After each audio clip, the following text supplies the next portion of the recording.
한 젊은 남자는 괴물 감정사로 일하며 3명의 모험가 팀의 일원이었다. 그룹은 감정사인 에노와 자이드, 그리고 졸린으로 구성되어 있었다. 동굴 안에서 임무를 수행하던 중 큰 쥐가 갑자기 자이드를 공격했다. 재빠르게 반응한 자이드가 무기로 쥐를 가격하여 상처를 입혔다. 한편 졸린은 작업을 마무리할 마법을 준비하고 있었다. 자이드가 그녀에게 준비가 되었는지 성급하게 물었고 그녀는 조금 더 시간이 필요하다고 대답했다. 마법이 완성되자 그녀는 불의 공격을 퍼부어 쥐를 완전히 태우고 죽였다. 쥐가 쓰러진 후 자이드는 그들의 성공을 언급했지만 졸린은 승리가 자신의 마법 덕분이라고 주장했다. 자이드는 그것이 공동의 노력이라고 반박했다. 그는 에노를 향해 쓰레기 수집가라고 조롱하며 괴물을 평가해달라고 요청했다. 에노는 자이드를 고쳐 부르며 그의 정확한 직함이 감정사라고 주장했다. 여러 아이템과 장비로 짐이 가득한 에노는 그 무게에 짓눌려 움직이려다 넘어졌다. 졸린은 자이드를 향해 에노를 조롱하지 말라고 당부하며 에노가 더 가난한 배경에서 왔고 그들 같은 사회 계급이 아니라고 지적했다. 짐을 들고 힘들어하던 에노는 무거운 짐 때문에 넘어졌다고 설명했다. 그 후 그는 쥐에게 다가가 감정을 시작했다. 작업을 하면서 에노는 자신의 삶을 되돌아보았다. 그는 인간이 태어날 때 2가지 원천, 백색의 힘과 흑색의 힘에서 힘을 얻으며 이는 훈련을 통해 강화될 수 있다고 회상했다. 그는 세상이 3가지 계급으로 나뉘어 있다고 생각했다. 귀족과 군인, 자이드와 졸린 같은 모험가들, 그리고 감정사와 가난한 사람들을 포함한 최하층 계급. 에노는 아들이 아버지의 역할을 물려받는 순환에 대해 한탄했다. 아버지가 돌아가신 후 에노는 같은 길을 따를 수 없었고 모험가가 되어 재산을 쌓기 위해 고향을 떠났다. 에노가 그의 평가를 마쳤을 때 그는 쥐의 이가 매우 귀중하다는 것을 발견했다. 하지만 그것들을 빼내는 것은 그 단단함 때문에 어려웠다. 지아드는 인내심을 잃으며 그들이 거기에 더 오래 머물러야 하는지 물었다. 에노는 혼자서는 이를 뺄 수 없다고 인정하고 그들의 도움을 요청했다. 졸린은 그를 조롱하며 쓰레기 수거는 쓰레기 수거원의 일이란 말을 했다. 지아드는 분명히 짜증이 나서 그런 쓰레기를 자신의 가방에 넣거나 만지기조차 거부했다. 좌절한 지아드는 에노의 머리에 작은 돌을 던졌고 에노는 화가 났다. 에노가 지아드를 노려보자 지아드는 그에게 왜 그런 식으로 쳐다보는지 물으며 맞섰고 그를 차서 뒤로 밀쳤다. 졸린은 에노에게 그들이 그의 팀에 포함된 것에 감사해야 하며 그들이 보여준 친절에 고마워해야 한다고 상기시켰다. 그녀는 그가 의문 없이 명령을 따라야 한다고 강조했다. 슬퍼하며 입에서 피를 흘리는 에노는 사과하고 자신의 행동을 반복하지 않겠다고 약속했다. 따르기로 결심한 그는 쥐에게 돌아가 칼을 사용해 조심스럽게 귀한 이빨을 뽑아내어 팔기로 했다. 에노가 작업하는 동안 졸린은 그를 지켜보며 어떤 보상이 있더라도 그런 일을 절대 하지 않을 것이라고 말했다. 에노는 쥐의 부분을 회수하며 그녀의 생각에 묵묵히 동의하며 괴물의 잔해를 뒤지는 쓰레기 같은 기분이 들었다. 그때 자이드는 에노를 고용한 이유를 설명했다. 자신이 더럽힐 필요 없이 이런 일을 처리하기 위해서였다. 그는 에노에게 서둘러서 떠나자고 재촉했다. 에노는 그들의 대우에 순응하며 이 혹독한 세상에서 살아남기 위해서는 견뎌야 한다고 스스로 다짐했다. 그렇게 그는 동굴을 나가며 조용히 뒤따랐다. 그들이 동굴을 지나가던 중 자이드가 지옥개의 시체를 발견했다. 그는 즉시 에노에게 이를 평가하라고 명령했다. 주저하던 에노는 지옥개가 이 지역에 있어서는 안 되는데 뭔가 이상하다는 것을 느꼈다. 제이드는 그 언급에 화가 나서 에노를 뒤에서 차고 말대꾸하지 말고 명령을 따르라고 요구했다. 졸린이 끼어들어 그들이 운이 좋다고 언급했는데 지옥개 부위는 높은 가격에 팔릴 수 있었다. 제이드는 그들의 운에 동의하며 주위를 둘러보던 중 다른 통로에 또 다른 죽은 지옥개를 발견했다. 그는 에노에게 첫 번째 지옥개의 평가를 빨리 끝내고 두 번째로 넘어가라고 지시했다. 에노는 반대하며 그의 지도에는 그 지역의 통로가 하나만 있다고 설명했다. 제이드는 그의 우려를 무시하고 지도가 잘못되었을 수도 있다며 불필요한 세부사항에 집중하지 말라고 말했다. 불안함을 느끼면서도 에노는 그들에게 빨리 떠나자고 재촉했다. 위험을 감지하고 있었다. 하지만 제이드는 그에게 불복종을 비난하며 팀에서 쫓아내겠다고 위협했다. 그는 에노에게 명령을 따르기를 거부하면 급여를 잃고 수집한 물건 가방을 두고 가야 할 것이라고 경고했다. 자이드는 에노에게 명확한 최후 통첩을 주었다. 남아서 복종하든지 아니면 즉시 떠나든지. 에노는 다른 팀들에 의해 여러 번 거절당했던 기억과 현재 위치를 확보하기 위해 힘들게 싸웠던 과정을 떠올리며 이 기회를 잃을 수 없다는 것을 깨달았다. 마지못해 그는 남기로 결정했다. 졸리는 그를 조롱하며 처음부터 수능했어야 했다고 말했다. 그룹은 여행을 계속했고 더 많은 죽은 지옥개들을 만났다. 자이드는 그들의 운이 좋다는 사실에 흥분했지만 에노는 점점 불안해졌다. 그는 자신의 우려를 표명하며 왜 이렇게 많은 지옥개들이 죽어 있었는데도 그들의 귀중한 자원은 그대로 남아있는지 의문을 제기했다. 자이드는 에노의 발언에 짜증이 나서 그에게 말하지 말고 명령을 따르라고 했다. 에노는 계속해서 자이드에게 지옥개들이 죽은 방향을 살펴보라고 촉구했다. 그들이 반응하기도 전에 살아있는 지옥개들이 나타나 그룹을 패닉에 빠뜨렸다. 조리는 뚜렷이 놀란 표정으로 상황을 어떻게 처리할 수 있을지 물었고 자신이나 자이드가 혼자서는 그들을 이길 수 없다는 것을 인정했습니다. 자이드는 동의하며 그들이 무한정 싸울 수 없다는 것을 인정했습니다. 조리는 어떻게 도망칠 수 있을지 물었습니다. 자이드는 차갑게 조린에게 에노에게 마비 주문을 걸라고 명령했습니다. 명령에 따라 조리는 에노를 마비시켜 그를 바닥에 쓰러뜨렸습니다. 자이드는 지옥개들에게 소리쳤습니다. 에노를 먹이로 제안했습니다. 그 생물은 에노에게 몰려들어 그가 마비되어 움직일 수 없는 상태에서 계속해서 물어뜯었습니다. 마침내 마비가 풀린 후 에노는 절망적으로 큰 바위를 집어들고 지옥개들을 때려냈습니다. 그들이 약간 물러나는데 성공했습니다. 생존하기 위해 그는 가방에서 음식을 꺼내 지옥개들을 분산시키려고 시도했습니다. 지옥개들은 음식에 관심을 돌렸고 에노는 상처로 인한 고통에도 불구하고 잠깐의 기회를 얻어 일어나 도망칠 수 있었습니다. 에노가 도망치려고 할 때 그는 자이드와 질린이 자신이 가려고 했던 통로를 막았다는 것을 발견했습니다. 그들의 배신으로 그는 더 이상 나갈 길이 없었습니다. 분노와 절망으로 가득 찬 에노는 죽음으로만 이어지는 막다른 길을 걸어갔다. 다른 선택지가 없자 그는 지옥개들에게 갈기갈기 찢겨 죽을지 아니면 뛰어내려 죽을지 고민했다. 절망에 빠져 그는 절벽 가장자리로 다가갔고 자신의 무가치함에 사로잡혔습니다. 그는 자신이 아무 의미 없는 삶을 살았다고 속삭였고 항상 쓰레기처럼 취급받았다고 생각했습니다. 더 이상 잃을 것이 없었던 그는 뛰어내릴 결심을 했습니다. 떨어지는 동안 에노는 왜 자신이 태어났는지 의문을 제기하며 자신의 존재를 한탄했습니다. 그는 모든 고통을 끝내기로 결심하고 눈을 감았으며 끝을 기대하며 그렇게 했습니다. 하지만 단단한 땅에 부딪히는 대신 그는 작은 호수에 착륙했습니다. 피를 흘리며 거의 의식을 잃은 상태에서 그는 한 여성이 다가와 부드럽게 그를 감싸는 따뜻한 터치를 느꼈다. 그녀의 존재는 그가 의식을 잃기 전에 인식한 마지막 것이었다. 에노가 의식을 되찾았을 때 그는 자신이 살아있고 완전히 치유된 것을 보고 놀랐다. 그가 일어났을 때 위에서 물이 그에게 쏟아졌다. 본능적으로 그는 그 물을 평가하고 그것이 생명의 나무에서 유래했음을 발견했다. 위를 바라보며 그는 나무 자체를 평가했고 그것이 전설의 세계수임을 깨달았다. 모든 생명체에 만화를 공급한다고 믿어지는 신화적인 존재. 대대손손. 이 나무의 존재는 미스터리였다. 계속해서 만화가 흐르는데도 불구하고 많은 이들은 그것이 사라졌다고 믿었다.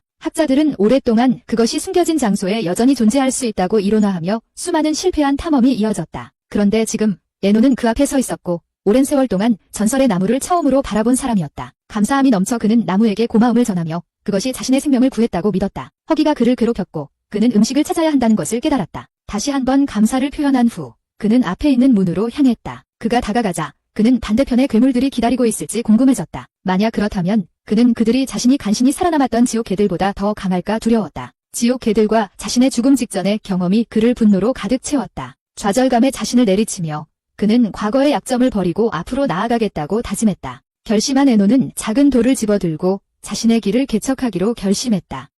새로운 지역에 들어서자 그는 즉각적인 위협이 없음을 보고 안도했다. 그는 탈출구를 찾는 데 집중하겠다고 스스로 다짐했지만 안도감은 오래가지 않았다. 갑자기 강력한 타격이 그의 귀를 세버했다.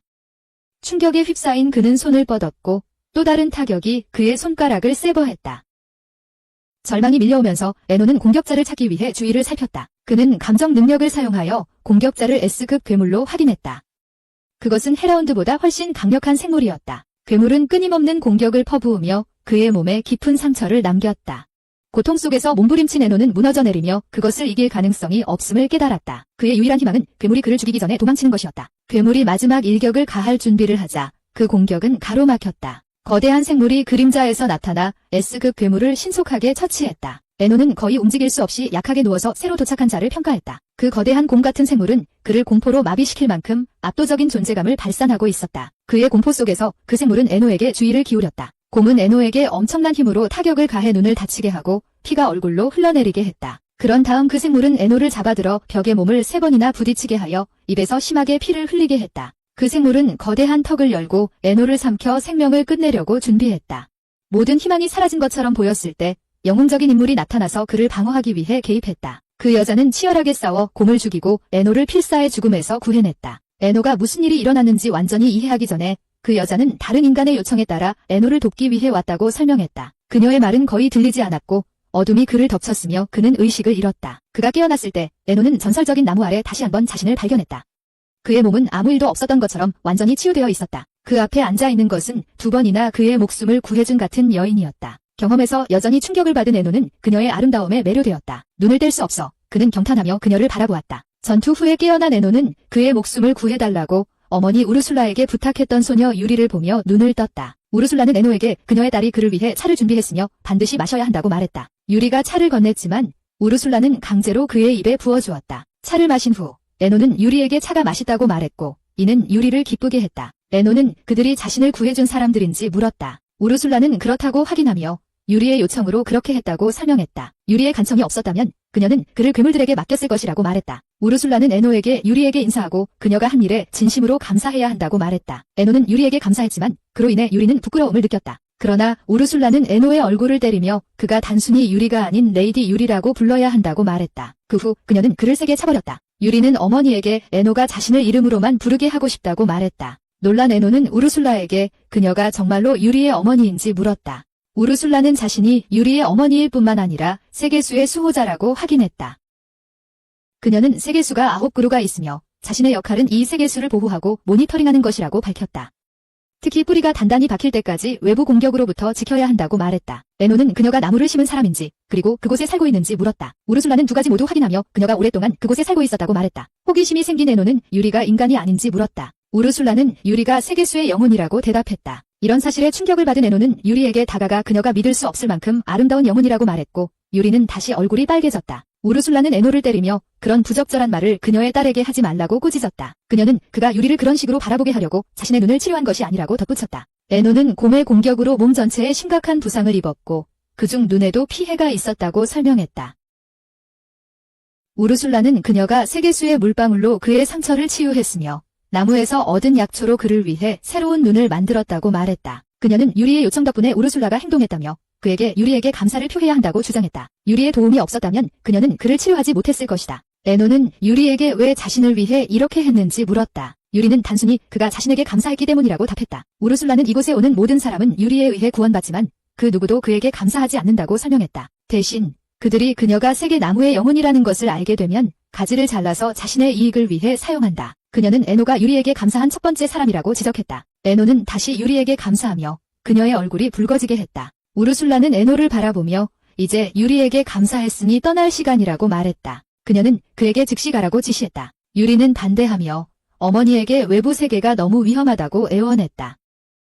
우르술라는 그녀가 나무에서 유리와 멀리 떨어질 수 없고 그를 이 지역 밖으로 동행할 수도 없다고 대답했다. 또한 그녀는 이곳에서 순간 이동 마법이 작동하지 않는다고 언급했다. 유리는 눈에 눈물을 글썽이며 어머니를 바라보며 다시 생각해보라고 부탁했다. 유리가 울기 시작하자 얼슬라는 유리를 안아주며 딸이 슬퍼하는 모습을 더 이상 볼 수 없다고 인정했다. 그녀는 유리가 정말로 그를 도와주고 싶어하는지 물었다. 마지못해 얼슬라는 도와주기로 동의했지만 분명히 불만이 있었다. 그녀는 에노에게 그가 스스로 안전하게 이 지역을 떠날 수 있도록 훈련시켜주겠다고 말했다. 에노는 놀라움과 감사함에 차서 자신이 살아남아 이곳을 떠날 것이라고 선언했다. 감정이 북받쳐 그는 두 사람을 안아 감사의 뜻을 전했다. 얼슬라는 그를 밀어내며 너무 가까이 오지 말고 훈련에 집중하라고 말했다. 그녀는 그가 가장 위대한 전투 현자에게 훈련을 받을 것이라고 설명했다. 에노는 흥분으로 가득해 열성적으로 그녀에게 준비가 됐다고 말했다. 에노는 우르술라를 따라 그의 훈련을 시작했다. 그는 떨리면서 곧장 싸움으로 던져질 것인지 물었다. 우르술라는 설명할 시간이 없다고 답했다. 지연하면 그가 이곳을 떠날 기회가 사라질 것이다. 그녀는 앞을 가리키며 그가 무언가를 볼 수 있는지 물었다. 에노는 보이지 않는다고 말했다. 놀란 우르술라는 그의 눈을 세계나무 조각으로 교체했으므로 시야가 좋아졌어야 한다고 상기시켰다. 그녀는 그의 시야가 흐려진 이유가 집중력 부족 때문이라고 설명하며 더 집중하라고 독려했다. 에노는 곰과의 만남이 그에게 영향을 미쳐 제대로 볼 수 없게 만들었다고 생각했다. 유리가 개입하여 세계수의 힘을 사용해 그의 시력을 회복하려고 했다. 에노가 다시 눈을 떴을 때 밝은 빛이 보였고 먼 곳에 걸린 괴물을 발견했다. 우르슐라는 괴물을 깨우기 위해 돌을 던졌고 괴물은 공격하기 시작했다. 그 생물은 에노 위로 날아가며 믿을 수 없는 속도로 움직였다. 우르슐라는 그에게 괴물의 움직임을 따라가라고 지시했다. 혼란스러운 에노는 어떻게 그렇게 할 수 있는지 물었다. 그녀는 그의 새로운 눈이 세계수의 힘으로 강화되어 인간의 눈보다 훨씬 더 정확하게 괴물을 평가할 수 있다고 설명했다. 우르슐라가 설명하는 동안 괴물이 그녀에게 돌진했지만 그녀는 공격을 피했다. 에노는 그 생물을 성공적으로 평가했지만 행동하기 전에 괴물이 그를 공격하여 무기로 가격하고 그의 귀를 잘라냈다. 에노는 고통에 쓰러져 부상에 압도당했다. 우르술라가 그를 꾸짖으며 더 집중하라고 재촉했다. 에노가 일어나려 하자 그는 다시 무너졌다. 그때 우르술라가 물이 담긴 용기를 꺼내 그의 귀에 부어주었고 그로 인해 즉시 치유되었다. 고통이 사라졌고 에노는 우르술라에게 이제 괜찮다고 말했다. 그녀는 유리가 세계수에서 가져온 물을 그가 공격받을 때마다 부상 치료를 위해 빌려주었다고 설명했다. 그녀는 그가 얼마나 다치더라도 그들을 치료할 수 있으니 걱정하지 말라고 안심시켰다. 에노는 이것이 매우 힘들 것이라고 인정했다. 우르술라는 결단력 있게 대답하며 그들이 시간이 많지 않으니 계속해야 한다고 말했다.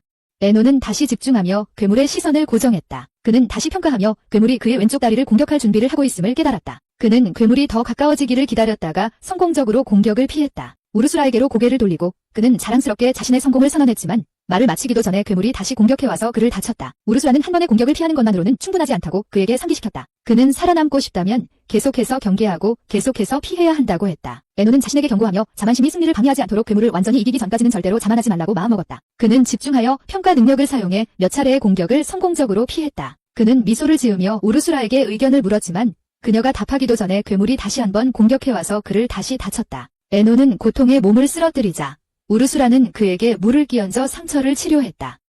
에노는 그녀가 그를 고생시키는 것을 즐기는 것 같다고 말했다. 우르술라는 고통은 최고의 스승이며 그가 진전되었다고 말하면서 그는 다음 단계를 준비하고 있다고 그에게 말했다. 그녀는 그에게 이제 괴물을 죽일 시간이라고 알렸다. 에노는 주저하며 자신에게 전투 능력이 없다고 지적했다.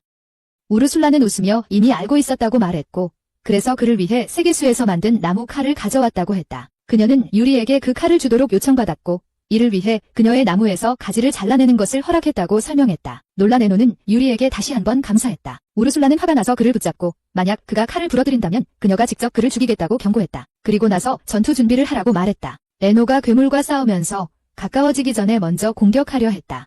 그의 첫 시도는 실패했고 그는 우르술라에게 이유를 물었다. 그녀는 그의 공격이 더 빨라야 한다고 설명했다. 에노가 어떻게 이룰 수 있을지 묻자 그녀는 그가 스스로 알아내라고 말했다. 에노는 그 대답을 기다리고 있었다며 미소 지었다. 다시 집중한 그는 또 다른 공격을 시도했지만 다시 실패했다. 좌절한 그는 아마도 괴물들도 인간처럼 지능이 있을지도 모른다고 생각했다. 하지만 그는 그 생각을 허튼 소리라고 치부했다. 우르술라가 그의 고군분투를 보고 괴물의 움직임을 예측하는 등의 다른 감정 요소에 의지할 수 있다고 말했다. 격려받은 에노는 자신의 감정 능력을 사용해 괴물의 궤적을 평가했다. 이로 인해 그의 인식 속에서 괴물의 움직임이 느려졌고 그는 정확하게 타격할 수 있었다. 그의 일격은 괴물을 즉시 처치했다. 너무 기쁜 에노는 한 번의 타격으로 그것을 물리쳤다고 선언했다. 언제나 무관심한 우르슐라는 그에게 첫 시험 통과에 너무 흥분하지 말라고 말했다. 그녀는 다른 괴물 무리를 가리키며 그들을 모두 처치하라고 지시했다. 한편 멀리서 지켜보던 유리는 에노가 괜찮기를 바랐다. 전투 중 에노는 마지막 괴물을 처치하는 데 성공했다. 그는 우르슐라를 향해 자신의 성과에 대한 의견을 물었다. 우르슐라는 그가 좋은 감별 안목을 가진 인간으로서는 괜찮다고 인정했다. 그녀는 그에게 다음 임무는 괴물을 처치한 후 그 힘을 감별하고 본능적인 능력을 활용하는 방법을 배우는 것이라고 알렸다. 그녀는 괴물들이 추출할 수 있는 자연적인 힘을 가지고 있다고 설명했다. 호기심이 생긴 에노는 그 능력을 어떻게 복제할 수 있는지 물었다. 왜냐하면 그는 그 능력을 재현하는 방법을 전혀 몰랐기 때문이다. 우르슐라는 에노에게 그가 아직 초보자이며 감별이 상대의 정보를 분석하고 흡수하는 데 의존한다고 강조했다. 흡수된 후 개인은 그 능력을 습득할 수 있었다. 그녀는 그가 세계수의 눈을 가지고 있었기 때문에 몬스터의 전투 기술을 습득하는 것이 더 쉬울 것이며 이 과정은 자연스럽게 그에게 더 많은 경험을 줄 것이라고 덧붙였다. 에노는 이 모든 것이 유리 덕분이라고 인정하며 동의했다. 우르슐라는 유리의 기여에 대해 비꼬며 감사하다고 말했다. 우르슐라의 지시에 따라 에노는 다시 그의 감별 능력을 사용하여 몬스터의 힘을 성공적으로 흡수했다. 이 과정에서 데이터가 그의 머릿속에 쏟아져 들어와 짧지만 강렬한 두통을 유발했다. 에노는 정보가 그의 뇌 속에 흩어져 있는 것 같은 기분이 든다고 불평했다. 우르슐라는 그가 새로 얻은 힘을 시험해보라고 격려했다. 에노는 달려보려 했고 그의 새로운 속도에 놀랐다. 그러나 그는 통제를 잃고 넘어져 그 과정에서 근육이 찢어졌다. 우르슐라가 그에게 다가와 치유의 물을 뿌리고 그의 몸이 무너질 때마다 더욱 강해져 회복될 것이라고 안심시켰다. 결연한 의지로 에노는 다시 시도했고 여러 번 뛰고 넘어졌다. 매번 우르슐라는 세계나무 물로 그를 치유했다. 그러면서 점차적으로 그의 몸이 적응하고 자연 섬유가 더 강해졌다. 몇 차례의 시도 후 마침내 그는 속도를 마스터할 수 있었다. 에노는 공과 맞서 싸울 준비가 되었다고 선언했다. 인상에 찼던 우르슐라는 그에게 자만히 이성을 잃게 하지 말라고 경고하며 아직 적절한 시기가 아니라고 말했다. 에노는 등을 돌리고 그녀를 놀렸고 이에 우르슐라는 화가 나서 그에게 자신의 힘을 평가하게 해주겠다고 선언했다. 에노는 흥분하여 그녀의 능력에 대해 물었다. 그에 대한 대답으로 우르슐라는 불꽃을 불러와 그를 불탔다. 그녀는 조롱하듯이 그가 자신의 힘을 알아내는지 물었다. 분노한 에노는 그가 어떻게 알아내야 하는지 물었다. 우르슐라는 자신의 능력인 무주문 마법이 단순히 생각하는 것만으로 마법을 시전할 수 있게 해주며 전통적인 주문이 필요 없다고 설명했다. 놀란 에노는 그녀의 힘이 믿기지 않고 압도적이라고 말했다. 우르슐라는 미소를 지으며 그에게 화염 마법을 감정하고 자신을 향한 화구를 없애라고 지시했다. 예고 없이 그녀는 다시 공격을 감행하여 그를 불길로 휩싸이게 했다. 화상을 입었지만 굴하지 않은 에노는 좌절감에 외쳤다. 우르슐라는 감명을 받지 않고 다시 해보라고 말했다. 에노는 다시 시도했지만 성공하지 못하고 다시 땅에 넘어져 화상을 입었다. 결심한 그는 마법에 재능이 없지만 그 능력을 익히기 위해 5일 동안 훈련하기로 결심했다. 그의 제한된 마법력은 자주 지치고 붕괴 직전에 놓이게 했습니다. 그러나 유리가 세계수에서 흘러나오는 액체로 에너지를 보충했습니다. 이 액체는 그의 상처를 치유할 뿐만 아니라 마법력을 증가시켜 완전히 고갈되었을 때 완전히 재생되도록 했습니다. 시간이 지남에 따라 에노는 강력한 불꽃 구체 시리즈를 발현하고 결국 중급 마법인 바람 마법의 힘을 다룰 수 있게 되었습니다. 이런 진전은 그가 몬스터로부터 흡수한 힘과 우르슐라가 제공한 철저한 훈련 덕분이었습니다. 진행 상황에 만족한 우르슐라는 그에게 훈련을 멈출 시간이 왔다고 말했습니다. 그녀는 그가 곰과의 재대결 준비가 되었는지 물었습니다. 신이 난 에노는 기꺼이 동의했습니다. 그들은 그 생물을 찾아갔고 에노가 그것 앞에 섰을 때 긴장감이 밀려왔습니다. 우르슐라는 그를 격려하며 그가 이전보다 훨씬 더 강해졌다고 상기시켰습니다. 그녀는 그에게 모든 것을 배운 대로 적용하면 곰을 이길 수 있을 것이라고 확신시켰다. 에노는 그녀가 좀 더 격려의 말을 해주면 좋았을 텐데 그렇게까지 밀어붙이지는 말라고 답했다. 그 말과 함께 우르슐라는 발로 그를 싸움으로 밀어붙여 가라고 말했다. 에노는 자신을 다잡으며 이제는 과거에 패배한 사람이 아니라는 것을 상기시켰다. 그는 과거 팀으로부터 받은 굴욕을 떠올리며 결심을 다졌다. 곰에게 외치며 전투 준비를 했다. 곰은 그를 마주보고 돌면서 공격을 준비했다. 에노는 불꽃 구체를 날려보내 대응했지만 그것들은 짐승에게 별 영향을 미치지 못했다. 그러나 불꽃에서 나는 연기 덕분에 에노는 신속하게 공격할 기회를 얻었다. 곰이 그에게 다가오자 그는 평가 능력을 사용해 그의 움직임을 예측하고 그것을 상처 입히는 소용돌이 바람을 일으켰다. 틈을 타고 에노는 끊임없는 화염구 공격을 퍼부었다. 결합된 공격은 곰에게 너무나도 강렬했고 결국 곰은 쓰러졌다. 에노는 승리의 기쁨을 만끽하며 자신이 이전보다 훨씬 강해졌다고 선언했다. 곰을 처치한 후 에노는 곰의 힘을 평가하고 흡수했다. 우르슐라는 그가 지금 얻은 힘으로는 길에 서 있는 어떤 괴물도 물리칠 수 있다고 말했다. 놀란 에노는 그녀가 무슨 뜻인지 물었다. 우르슐라는 그의 훈련이 끝났으며 이제 그의 세계로 돌아갈 수 있다고 설명했다. 그때 우르슐라는 그를 위해 유리가 요청한 선물이 있다고 언급했다. 우르슐라가 약간 짜증이 난 것처럼 보였지만 에노는 호기심을 가지고 선물이 무엇인지 물었다. 그녀는 그에게 돌을 주며 이 돌이 그가 이미 가지고 있는 것보다 더 나은 새로운 인공눈을 만드는 데 사용될 것이며 그것은 세계 나무의 마지막 조각이라고 설명했다. 에노는 주저하며 필요하지 않다고 말했고 현재의 눈이 이미 훌륭하다고 주장했다. 하지만 우르슐라는 그가 그 돌을 지니고 있지 않을 것이라고 엄격하게 말하며 그의 죽음 이후에 돌은 단원될 것이라고 했다. 그녀는 그에게 무릎을 꿇으라고 명령한 후 돌을 그의 눈에 삽입했다. 그녀가 끝났을 때 에노는 자신이 다르다고 느끼지 않는다고 언급했다. 그가 유리를 찾기 시작하며 그녀의 이름을 부르자 그녀가 갑자기 나타났고 명백히 부끄러워 보였다. 유리는 이제 새로운 눈의 일부가 되었다고 밝혔다. 우르슐라는 그 돌이 세계 나무에서 왔기 때문에 에노의 시각이 이제 나무 자체와 일치한다고 설명했다. 결과적으로 유리는 항상 그와 함께하며 그가 보는 것을 보고 어디에서든 그를 도울 수 있게 되었다. 신이 난 유리는 에노에게 이제 그를 동행하며 자신이 지닌 회복의 물로 치유를 제공할 것이라고 말했다. 에노는 우르슐라를 향해 정말로 이 어레인지먼트이 괜찮은지 물었다. 우르슐라가 화가 나서 에노를 때리고 그녀의 딸과 같은 평민을 믿지 않겠다고 선언했다. 에노가 왜 이런 일을 허락하느냐고 묻자 우르슐라는 유리가 태어난 이후로 누구와도 연결된 적이 없고 친구를 사귄 적이 없다고 설명했다. 그녀는 유리가 친절한 마음을 가진 에노를 통해 세상을 경험하기를 원했다. 우르슐라는 에노에게 유리를 보호하고 그녀의 행복을 보장할 것을 약속하게 했다. 감동한 에노는 우르슐라에게 유리를 보호하고 그녀를 행복하게 하겠다고 맹세했다. 만족한 우르슐라는 그의 손을 잡고 주문을 외워 그의 여행을 위한 선물을 주었다. 에노가 그것이 무엇인지 묻자 우르슐라는 무한 용량의 주문 저장 시스템으로 필요한 만큼 많은 물건을 저장할 수 있다고 설명했다. 그녀는 이후 에노에게 검을 건네주며 그것은 유리의 재료로 만들어졌고 정령의 검이라고 불린다고 말했다. 에노는 놀라서 그녀가 정말로 검도 주는 것이냐고 물었다. 우르슐라는 확인했지만 마지막 단계가 있다고 말했다. 그녀는 고통스럽게 그의 눈에 검을 꽂아 엄청난 고통을 주었다. 그 후 그녀는 노란 돌을 꺼내어 그의 입에 넣고 삼키라고 지시했다. 그 돌은 그의 눈 색깔을 변화시켰다. 우르슐라는 그 돌이 그녀가 그와 연결되어 그가 하는 모든 것을 지켜볼 수 있게 해줄 것이라고 설명했다. 그녀는 그에게 유리에게 너무 많이 애원하지 말라고 경고하며 짜증을 표현했다. 에노는 자신이 준비가 되었다고 선언한 후 유리에게 그와 함께 떠난 후 하고 싶은 일이 있는지 물었다. 유리는 가족, 즉 형제와 자매들을 보고 싶다고 표현했다. 혼란스러운 에노는 그녀가 무슨 뜻인지 물었다. 우르슐라는 유리가 원래 세계 나무들 중 하나였으며 오래전에 이곳에 왔었다고 설명했다.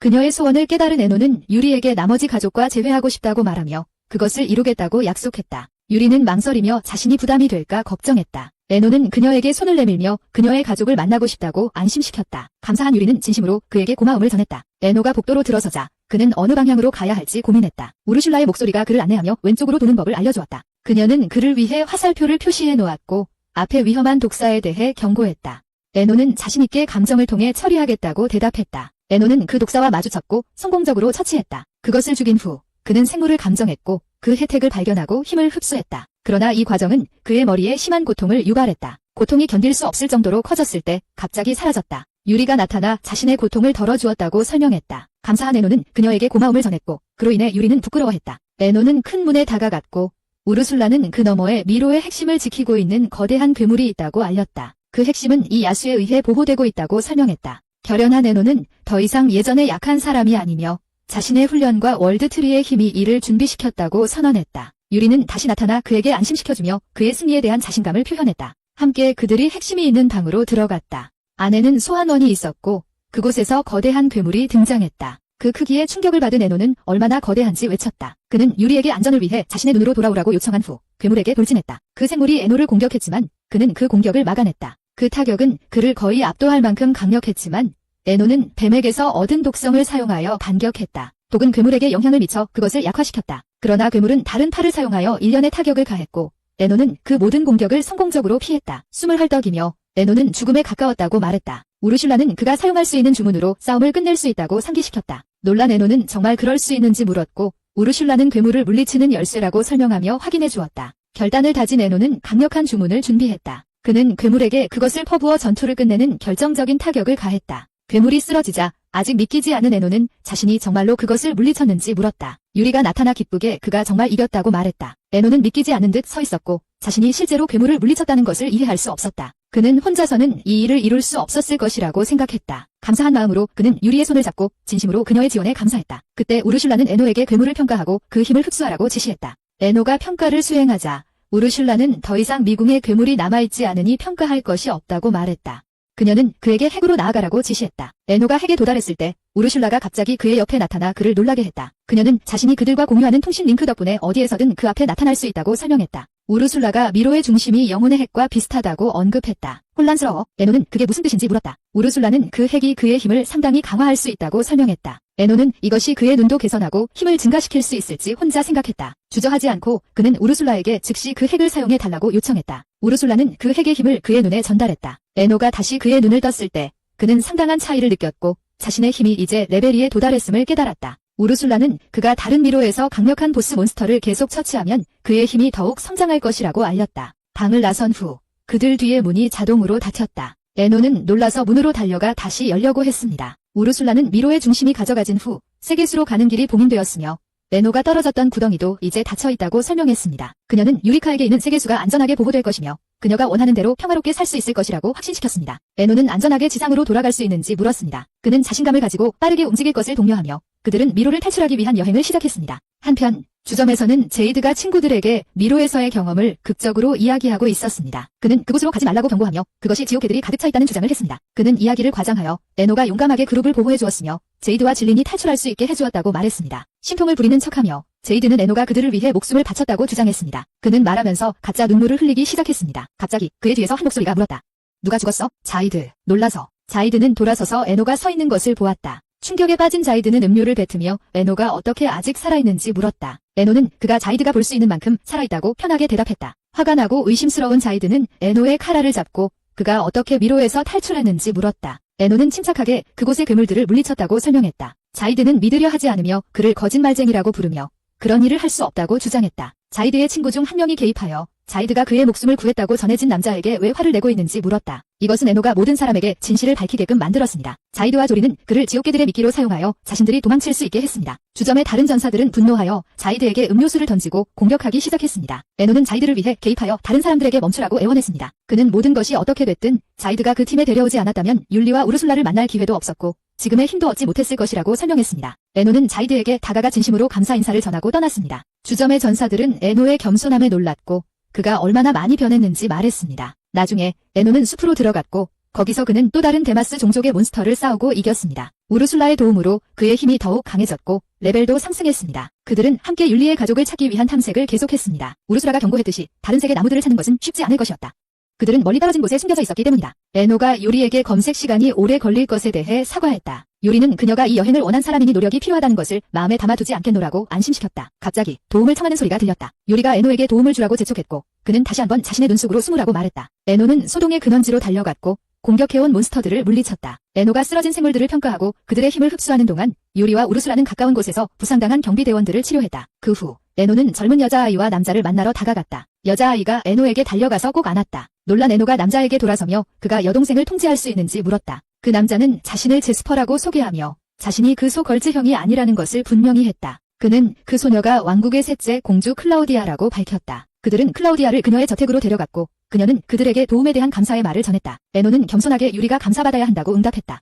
그녀가 경비원과 하인들을 치료한 사람이었기 때문이다. 클라우디아는 유리에게 돌아서서 그녀에게 감사하며 다른 사람들도 감사의 마음을 전할 것이라고 약속했다. 그녀는 다시 에노를 포옹하려 했지만 이번에는 유리가 개입해 그녀를 막았다. 혼란스러운 클라우디아는 유리에게 왜 그를 포옹할 수 없는지 물었다. 유리는 머뭇거리며 그녀가 에노의 아내이기 때문이라고 대답했다. 충격을 받은 에노는 유리를 바라보며 그녀가 방금 한 말을 믿을 수가 없었다. 클라우디아는 동요하지 않고 미소 지으며 문제없다고 말했다. 그녀는 기꺼이 에노의 두 번째 아내가 되겠다고 했다. 명백히 짜증이 난 유리는 반박했다.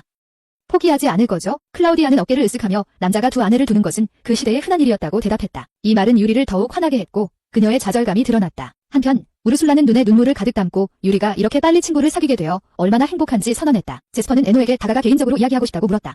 궁금해서였다. 에노는 제스퍼가 무엇을 원하는지 물었다. 제스퍼는 에노에게 결혼하고 싶다고 솔직하게 말했고 에노는 충격에 차서 차를 뱉었다. 제스퍼는 웃으며 모든 것을 설명해주겠다고 안심시켰다. 그는 에노를 큰 금고로 안내하며 자신이 왕국의 보물 관리자라고 밝혔고 그들의 빛을 유지하는 책임이 있다고 했다. 제스퍼는 에노에게 그의 왼쪽 눈이 영혼의 코어인지 물어보며 영혼의 코어가 용기와 힘의 원천이라고 덧붙였다. 그는 몸을 기울이며 에노가 고대 전설에 대해 알고 있는지 물었다. 혼란스러운 에노는 그가 어떤 전설을 언급하는지 물었다. 제스퍼는 오래전 세계수는 미카란이라는 세계를 파괴하려고 했던 악마왕을 봉인하기 위해 땅 위에 서 있었다고 설명했다. 그 노력은 세계수의 힘을 소모시켜 그 본질을 지닌 영혼의 코어만 남겼다. 에노는 혼자 생각하며 이것이 아마도 악마왕의 패배 후 세계수가 지표면으로 후퇴한 이유일 것이라고 깨달았다. 제스퍼는 계속해서 그가 수년 동안 영혼의 코어를 찾아왔으며 우연히 에노를 발견하게 되었다고 설명했다. 그는 이어서 어떤 방법으로든 자신을 에노의 눈에 옮기려는 진정한 의도를 드러냈다. 제스퍼는 에노에게 위험하게 다가가며 그를 꽉 붙잡아 불안한 행동을 보였다. 우르슐라는 에노를 제스퍼에게서 떼어내고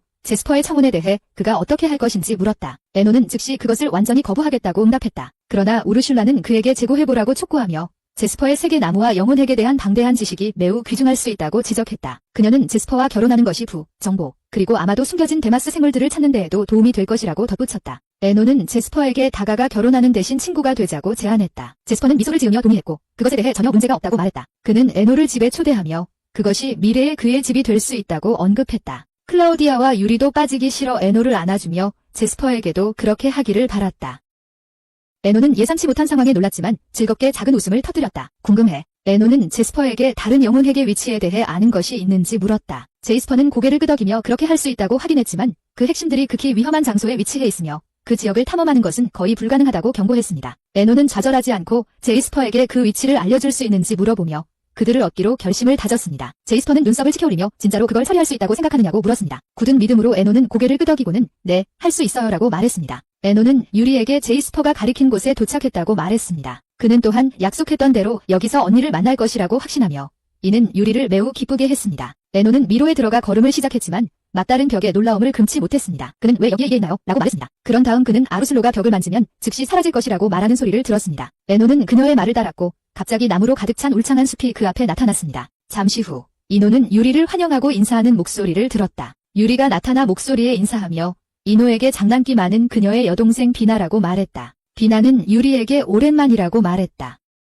그녀는 유리가 이노와 함께 있는 것을 보고 유리가 누군가를 데려왔다는 생각을 했다. 비나는 그들에게 숲의 끝에 있다고 하며 오라고 했다. 이노는 비나에게 유리가 그녀를 만나기 위해 먼 길을 여행해 왔다고 말하며 대신 텔레포트를 사용해 오라고 했다. 비나는 그렇게 할 수 없다고 대답하며 그들이 자신에게 오라고 고집했고 이노는 매우 화가 났다. 비나는 자신이 이 숲을 직접 만들었고 함정과 괴물로 가득 차 있다고 설명하며 그들이 무사히 도착하길 기원했다. 유리는 비나에게 최선을 다해 너에게 도착하게라고 말했다. 비나는 너가 아니라 너와 함께 있는 친구에게라고 대답했다. 유리는 비나가 자신이 친구라는 걸 어떻게 알았는지 놀라며 애정 어린 표시를 보였다. 에노는 유리에게 그녀에게 가자고 말하며 그의 눈 속으로 들어오라고 부탁했다.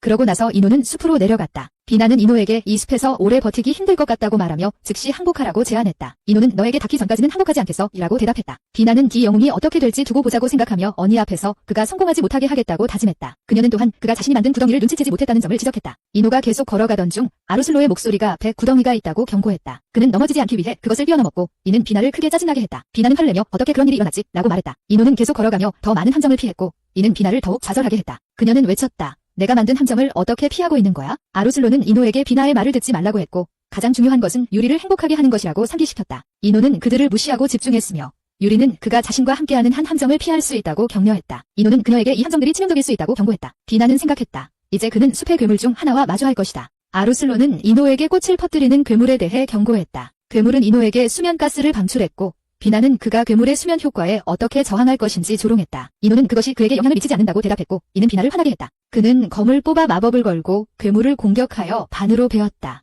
괴물을 처치한 후 누군가 숲에서 이노에게 작은 돌을 던졌다. 아루슬로는 나무 뒤에 누군가 숨어있다고 그에게 말했습니다. 이노는 주변을 둘러보았지만 아무도 보이지 않았습니다. 아루슬로는 그들이 투명화를 사용하고 있을지도 모른다고 제안했습니다. 비나는 화가 난 채로 어떻게 그가 해를 잊지 않고 서서 이야기할 수 있는지 물었습니다. 이노는 그가 반격 방어를 받고 있어서 그것이 그에게 영향을 미치지 않는다고 설명했습니다. 비나는 그가 개미들이 돌을 던지는 것을 감지하지 못했다고 지적했습니다. 아루슬로는 이노에게 개미들을 찾았다고 알려주었고 이노는 마법을 사용하여 모두를 없애버렸습니다.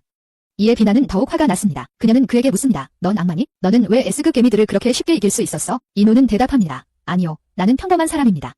하지만 유리가 나를 보호하기 위한 힘을 줬어요. 비나가 유리에게 어떻게 그런 일을 할 수 있었는지 물었고 유리는 사과했다. 비나는 쉽게 패배하지 않겠다고 선언하며 이노를 공격하기 위해 2마리의 고위 몬스터를 소환했다. 이노는 그들도 공격하며 그의 검으로 단 한 방에 2마리를 처치했다. 아루슬로가 그에게 몬스터를 평가해 주었다고 말했고 이노는 그녀의 도움에 감사했다. 비나는 분노하며 그가 어떻게 단 한 방으로 2마리의 고위 몬스터를 그렇게 쉽게 처치할 수 있는지 물었다. 한편 제이드는 숲속을 걷다가 넘어졌다. 그는 왜 항상 나에게 이런 일이 생기냐고 불평했다. 모두 그 바보 이노 때문이야. 제이드는 그 후 주점으로 가서 조린에게 소리쳐 그녀가 그동안 어디에 있었는지 물었다. 조린은 그에게 자신에게서 떨어져 있으라고 말했다. 주점의 남자들은 자이드에게 조린이 더 이상 그의 팀의 일원이 아니라고 말했다. 왜냐하면 그는 팀원에게 마비 주문을 걸었기 때문이다. 자이드는 조린이 그렇게 했다고 비난했지만 조린은 울기 시작하며 자이드가 그녀가 따르지 않으면 야생개들에게 버릴 거라고 위협했다고 밝혔다. 주점의 전사들은 자이드를 쫓아내며 더 이상 그와 팀을 이루고 싶어하는 사람이 없다고 말했다. 분노한 자이드는 이노가 죽었어야 아무도 진실을 알지 못했을 것이라고 말했다. 그는 전사들 사이에서 자신의 지위를 회복하고 그들이 일어난 일을 잊게 하기 위해 혼자서 어려운 임무를 맡기로 결심했다. 그는 이노가 있던 미로로 가서 벽에 기대어 서 있었고 그러자 그가 숲으로 직접 이동하게 되었다. 자이드는 그것이 비밀의 숲이며 아마 괴물로 가득 차 있을 것이라는 것을 깨닫고 스스로에게 의지하기로 했다. 그가 걷던 중 그는 창으로 가득 찬 구덩이에 빠졌지만 죽지는 않았다. 대신 그는 다시 미로로 돌아왔고 다음번에는 행운을 빌라는 목소리를 들으며 만약 다시 시도하길 원한다면 이 미로에서 죽음은 없다고 설명했다. 목소리에 놀란 자이드는 계속해서 더 많은 괴물과 맞서 싸워 자신을 단련하기로 결심했다. 그는 많은 함정에 걸리고 여러 차례 부상을 당했지만 계속 나아가기로 결심했다. 결국 그는 거대한 괴물을 마주쳤고 싸우기로 결정했다. 그는 무기를 뽑았지만 괴물이 공격해 심각한 부상을 입었다. 자이드가 땅에 쓰러져 기어가기 시작했다. 목소리가 돌아와 그를 미로로 되돌려 보내기 위해 항복할 것인지 물었다. 자이드는 결코 포기하지 않겠다고 거절했다. 괴물이 그를 처치하기 위해 다가오며 입을 벌려 삼키려 했다. 그 순간 이노가 도착해 단 한 방에 괴물의 머리를 베어냈다. 자이드는 자신을 구해준 전사의 충격을 받았지만 뒤에서 이노를 알아보지 못했다. 그는 자신의 목숨을 구해준 것에 감사했다. 이노는 그곳에 있는 제이드를 보고 놀랐다. 제이드는 이노가 이곳에 있는 것을 보고 놀라며 물었다. 너 여기서 뭐하고 있어? 이노는 그의 임무를 위해 여기 왔다고 말했다. 제이드는 말했다. 너 같은 바보가 그런 괴물을 단 한 번의 타격으로 어떻게 이길 수 있겠어? 이노는 유리에게 제이드의 상처를 치료해달라고 부탁했다. 그녀가 치료한 후 제이드는 매우 놀랐다. 이노는 그에게 이 길을 계속 가지 말고 따라오지 말라고 말했다. 이노는 제이드를 의식을 잃게 만들고 비나에게 말했다. 이 남자는 쉽게 포기하네. 이노는 마지막 괴물의 문으로 가서 말했다. 이것이 내가 마주할 마지막 괴물이다. 비나는 그에게 말했다. 안에 있는 괴물을 죽이면 나와 내 언니 유리를 만날 수 있을 거야? 이노는 그녀에게 물었다. 내가 괴물을 죽이면 세계수는 사라질까? 아루슬로는 대답했다. 내가 중심에서 멀리 떨어져 있으니 세계수는 사라지지 않을 거야. 이노는 게이트에 들어갔고 다른 숲에 도착했다. 그는 아루슬로에게 괴물이 어디에 있는지 물었고 갑자기 그의 발 아래 땅이 흔들리며 공중에 떠올랐다. 아루슬로는 말했다. 괴물은 아마도 땅 자체일 것 같아. 그러자 괴물이 나타났고 그것은 거대했다. 이노는 그 크기에 충격을 받으며 말했다. 어떻게 이 괴물을 물리칠 수 있지? 아루슬로는 그에게 말했다. 울고 있을 시간 없어. 공격하라고 재촉했다. 이노는 괴물에게 화염구를 던졌지만 전혀 효과가 없었다. 그는 놀라며 말했다. 안 통하네. 괴물이 큰 물구스를 이노에게 던졌지만 이노는 그것을 몬스터에게 다시 튕겨냈다. 하지만 몬스터는 전혀 영향을 받지 않았다. 이노는 말했다. 나는 많은 불꽃구슬을 던졌지만 그것들은 몬스터를 맞추지 못했고 심지어 물구슬조차도 닿지 않았다고. 이노가 땅으로 내려갔는데 그로 인해 몬스터가 공격했지만 이노는 전혀 영향을 받지 않았다. 이노는 말했다. 이 몬스터는 진짜가 아니다. 그는 환영 마법을 걸었고 몬스터는 매우 작은 동물로 변신했다. 더 가까이서 살펴보니 그것은 작은 거북이였다. 이노는 비나에게 물었다. 정말 이 거북이를 죽여야 하나요? 비나는 화가 나서 대답했다. 물론 그렇게 해야 한다. 이노는 말했다. 나는 함정을 발견했으니 이것은 시험을 통과한 것이다. 이 작은 거북이를 죽일 필요는 없어. 그는 빈에게 압박을 가하며 물었다. 내 자존심 때문에 이 거북이를 죽여야 하나? 아직도 화가 난 빈은 그래, 통과시켰다고 말했다. 죽이지 마. 이나, 유리, 그리고 아루스로는 빈을 만나러 갔다. 그들이 도착했을 때 빈은 유리를 따뜻하게 맞이했다. 유리는 빠르게 달려가 빈을 안았고 그렇게 한 후 빈은 이나를 소개하며 이 사람이 나를 괴롭히는 사람이라고 말했다. 유리는 그녀에게 그렇게 말하지 말라고 했다. 그는 친절한 사람이라네. 빈은 유리를 놀렸다. 너가 그를 사랑하는 게 분명하다고 하면서 이는 유리를 매우 부끄럽게 만들었다. 비나가 덧붙였다. 지금 넌 토마토만큼 빨개졌어. 유리가 울기 시작하고 비나에게 그녀를 보니 기쁘다고 그리고 여전히 예전과 똑같이 장난스럽다고 말했다. 비나는 부탁이 있다고 말했다. 그녀는 혼자서 더 이상 지하에 머물 수 없으므로 그들과 함께 하고 싶다고 말했다. 그녀는 또한 그들에게 세계수 돌을 줄 것이라고 말했다. 유리는 좋다며 이노의 의견을 물었다. 이노는 기쁘다면 나에게는 문제가 없다고 답했다. 유리가 기뻐하며 감사하다고 하자 비나는 다시 유리를 안았다. 이노는 작은 거북이를 바라보았고 그 거북이는 그의 어깨에서 내려와 소녀로 변신했다. 그녀는 자신을 비나의 수호자 쿠로라고 소개하고 인사를 건넸다. 이노는 충격을 받으며 말했습니다. 그 거북이가 정말 수호자였나요? 쿠로는 아루슬로에게 가서 인사했습니다. 아루슬로는 이전 행동에 대해 쿠로에게 사과하며 그녀를 레이디 쿠로라고 불렀습니다. 쿠로는 괜찮다고 대답했지만 전에 레이디라고 부르지 말라고 했다고 말했습니다. 이노는 아루슬로를 놀라운 눈으로 바라보며 그녀가 쿠로에게 얼마나 많은 존경을 표하는지 알게 되었습니다. 아루슬로는 그에게 왜 그렇게 바라보냐고 물었습니다. 그리고 레이디 쿠로의 축복을 받으라고 말했습니다. 이노는 쿠로의 축복을 받기 위해 그녀 앞에 앉았습니다. 그 후 그녀는 비나가 그들과 함께하고 싶어 한다고 들었다고 말했습니다. 쿠로는 괜찮다고 말했지만 나도 요청이 있다고 했습니다. 그녀는 그에게 금색 구슬을 건넸다. 이노는 물었다. 이것이 철학자의 구슬인가요? 쿠로는 대답했다. 물론이지. 유리처럼 이 구슬은 나와 비나가 너와 함께 할 수 있게 해줄 거야. 그녀는 또한 그들에게 유용할 방어 기술이 있다고 말했다. 이노는 그 기술이 정말 유용하다고 동의했다. 그때 아루슬로가 이노에게 다가와 영혼의 핵을 주며 눈을 감으라고 했다. 그가 눈을 감자 그녀는 그 핵을 그의 눈에 놓았다. 이노는 말했다. 함께하면 우리는 훨씬 더 좋아. 그리고 가장 중요한 것은 유리가 매우 행복하다는 거야. 아루슬로는 이노가 해준 일에 감사했다. 이노는 대답했다. 내가 해야 할 일을 했을 뿐이다. 그는 혼잣말로 생각했다. 이제 남은 자매는 6명뿐이다. 나는 그들을 찾아야 한다. 그동안 자이드가 물방울 하나가 떨어지자 깨어났다. 그는 이노에게 구출당했던 기억을 떠올렸다. 자이드는 이노를 저주하고 그를 여러 번 때린 후 심하게 울기 시작했다. 이노와 제스퍼는 이노가 처치한 괴물을 팔기 위해 길드로 갔다. 제스퍼는 그를 지지하기 위해 함께 있겠다고 안심시켰다. 그들이 도착했을 때 길드의 한 전사가 제스퍼를 알아보고 그가 부유한 사람이라고 지적했다. 길드의 리셉션 직원이 다가와 제스퍼에게 존경을 표하며 그를 위해 무엇을 도와드릴 수 있는지 물었다. 그러나 제스퍼는 친구를 동반하고 있다고 그녀에게 말했다. 그제서야 접수 담당자는 이노를 향해 어떻게 도와줄 수 있는지 물었다. 이노는 그녀에게 디마의 자료가 몇 개 있으며 판매하고 싶다고 전했다. 접수 담당자가 응답하기도 전에 제스퍼가 끼어들어 이노가 가진 모든 것을 사겠다고 말했다. 그때 접수 담당자는 이노의 신분증을 요청했다. 그녀가 신분증을 살펴보던 중 이노가 D등급이라는 사실에 충격을 받았다. 그녀는 그의 등급과 감정사로서의 역할에도 불구하고 그렇게 강력한 괴물들을 처치했다는 사실에 더 놀라게 되었다. 주위의 전사들은 웃기 시작하며 이노를 조롱하고 제스퍼에게 거짓말했다고 비난했다. 그들은 그의 등급으로는 실제로 괴물들을 처치할 수 없다고 믿을 수 없었다.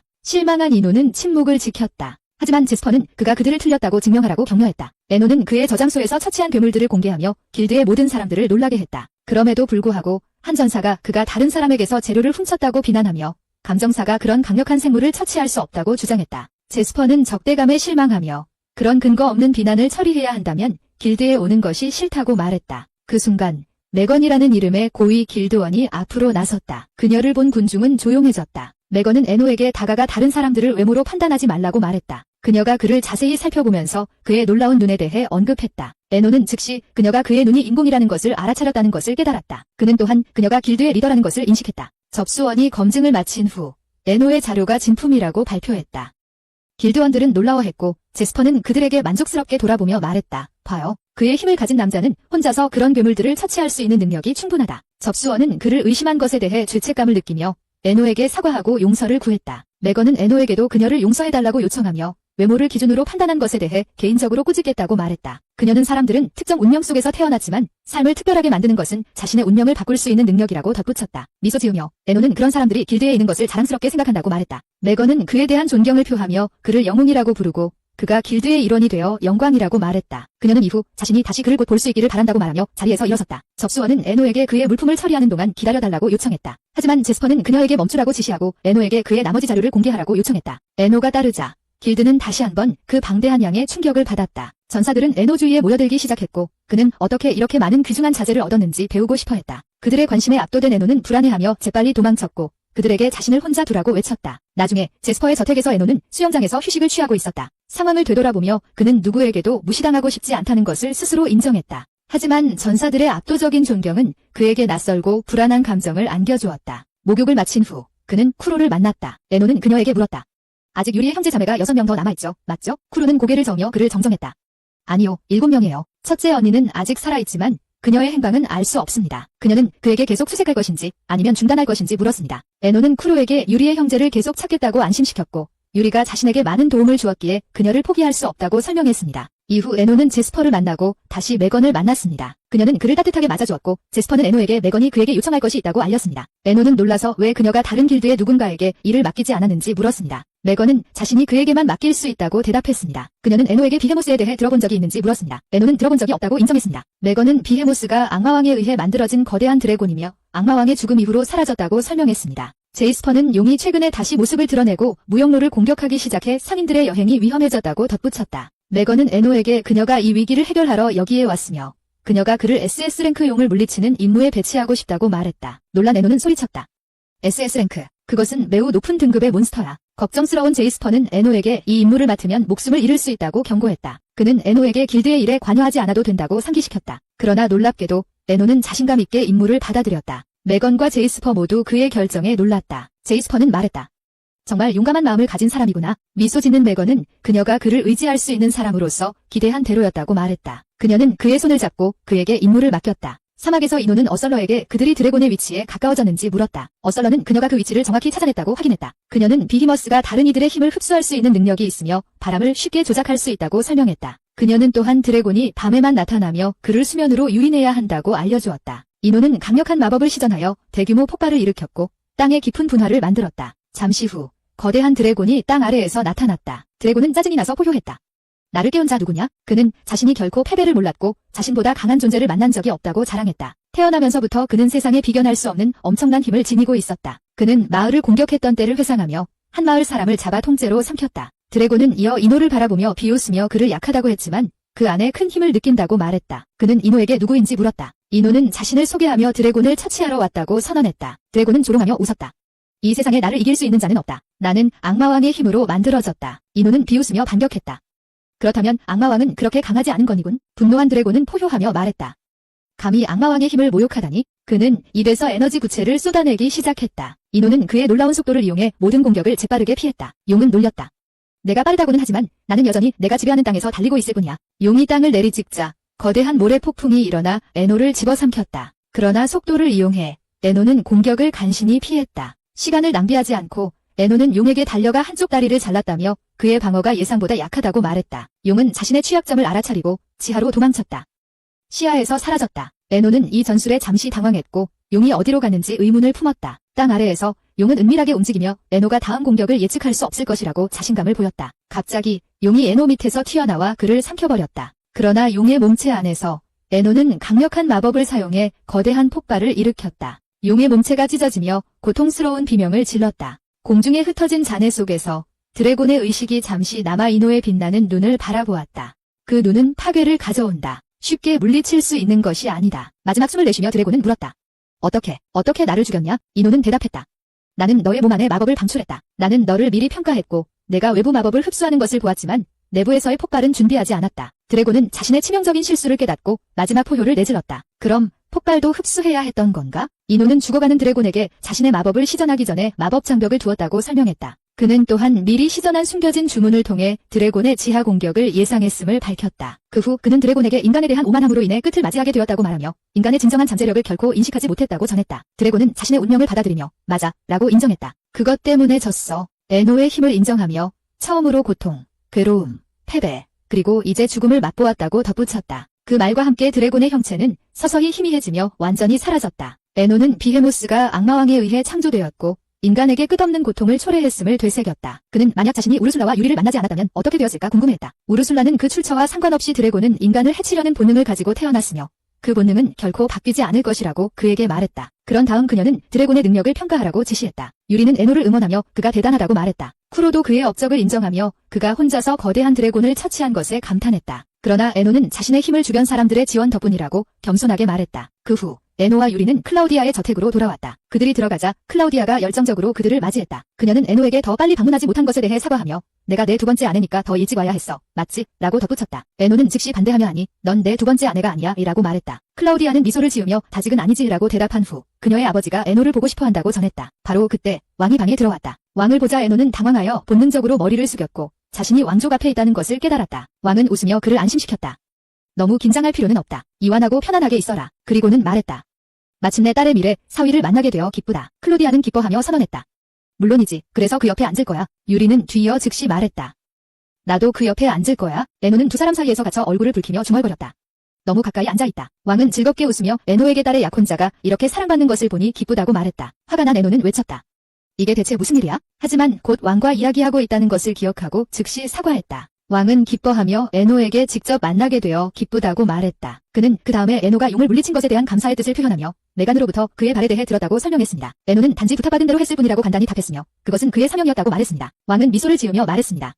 당신은 내 딸을 위해 싸울 전사 같아 보입니다. 클라우디아는 얼굴을 붉히며 강하게 주장했습니다.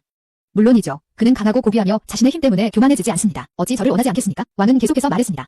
그리고 그 용을 물리치는 것은 당신의 첫 번째 위대한 업적이 아니었습니다. 당신은 이미 한 번 제 딸을 구한 적이 있습니다. 감사의 표시로 왕은 직접 에노 앞에 무릎을 꿇었습니다. 놀란 에노는 빠르게 말했습니다.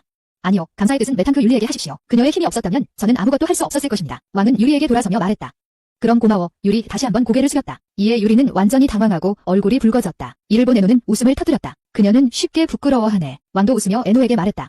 나는 인생에서 많은 사람들을 만나봤지만 당신이 특별하다는 것을 알 수 있다. 당신은 큰 힘을 가지고 있음에도 불구하고 그것에 휘둘리지 않았다. 당신의 눈은 힘과 지혜 모두에서 강하다. 나는 그것이 자랑스럽다. 에노는 존경심을 담아 대답했다. 감사합니다. 폐하, 저 역시 제 눈이 자랑스럽습니다. 그런 다음 왕은 요청을 했습니다. 언젠가 당신을 큰 영광의 자리에서 만나기를 바랍니다. 그는 에노에게 그들의 만남이 끝났으며 에노와 대화하게 되어 기뻤다고 말했습니다. 별미로 왕은 에노에게 왕국의 문장이 새겨진 아름답게 제작된 포켓 시계를 건넸습니다. 이걸로 원하는 곳 어디든 순간이동할 수 있습니다. 왕이 설명했습니다. 에노는 경악했습니다. 정말 이렇게 값비싼 것을 주실 거예요? 그는 이걸로 이제까지 가보지 못한 곳들을 탐험할 수 있을 것이며 심지어 유리의 가족을 찾는데도 사용할 수 있다고 생각했습니다. 그렇게 왕은 자리를 떴습니다. 한편 도시에서는 에노의 영웅적인 행적 소식이 널리 퍼져나갔습니다. 자이드가 거리를 걷고 있었고 점점 짜증이 나고 있었다. 그가 방황하던 중 우연히 한 남자와 부딪혀서 땅에 넘어졌다. 남자는 그를 꾸짖으며 어디를 보고 다니냐고 말하고는 그에게 잔소리를 했다. 이미 짜증이 나 있던 자이드는 깊은 수치심을 느꼈다. 그는 남자에게만 화가 난 것이 아니라 자신에게도 화가 났다. 모두가 에노가 영웅이라고 이야기하고 있었다. 하지만 얼마 전까지만 해도 자이드는 그보다 더 강했었다. 어떻게 이렇게 빨리 상황이 변했을까? 바로 그때 한 소녀가 자이드 앞에 나타났다. 그녀는 자신을 에클리드라고 소개했다.